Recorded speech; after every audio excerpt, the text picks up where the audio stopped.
Alors le mercato, c'est classique, hein, septembre, on entend déjà les débuts en juin et puis on voit la suite en septembre, on voit véritablement ce qui s'est passé pendant l'été. Qu'est-ce qui se passe? On a vu encore hier soir que la nouvelle émission de Morandini, hashtag Morandini, avait fait un flop. Ça s'explique peut-être parce que Cyril Hanouna, justement, les succès de Cyril Hanouna sur D8. Après, voilà, il y a eu des modifications sur Canal+, avec Decaune, on attendait beaucoup de Decaune. Moi, personnellement, je trouve que l'émission arrive à son terme au niveau. C'est un peu plus mou que d'habitude. Pendant les vacances, il n'y a pas grand-chose. C'est même atroce. Mais à la rentrée, toutes les nouvelles séries redémarrent, c'est bien, quoi. Je la regarde beaucoup moins.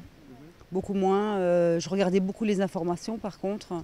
Et puis donc là, beaucoup moins. Pour moi, Morandini, ça représente la TV poubelle.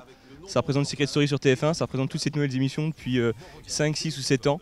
Et en fait, ils n'ont pas compris que le concept a vieilli depuis. Antoine Decaune, moi je le connaissais déjà dans Canal+. Il revient sur Canal+. Je trouve que c'est pas mal, quoi. Ouais. Bon, j'ai pas encore regardé ces émissions par contre. Cyril Hanouna, effectivement, je connais sur D8. Je regarde de temps en temps, mais ça ne m'intéresse pas du tout. J'aime pas ce genre. Cyril Hanouna, c'est la nouvelle génération. Et on voit ça monte, c'est qu'il traite l'actualité avec un nouveau regard. Anne-Sophie Lapix a repris, je crois, l'émission sur France 5. Là aussi, je pense à la fin d'un concept. On est arrivé, ils ont multiplié par 2 le nombre de téléspectateurs. Ils ont essayé de changer de présentatrice.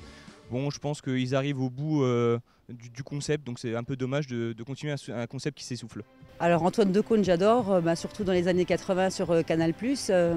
Par contre, le petit regret, c'est que depuis quelques années, on ne peut plus autant. Enfin, je pense que les animateurs ne peuvent plus autant s'amuser à la télé qu'ils le faisaient avant. C'est plus strict, plus cadré, et c'est un peu dommage.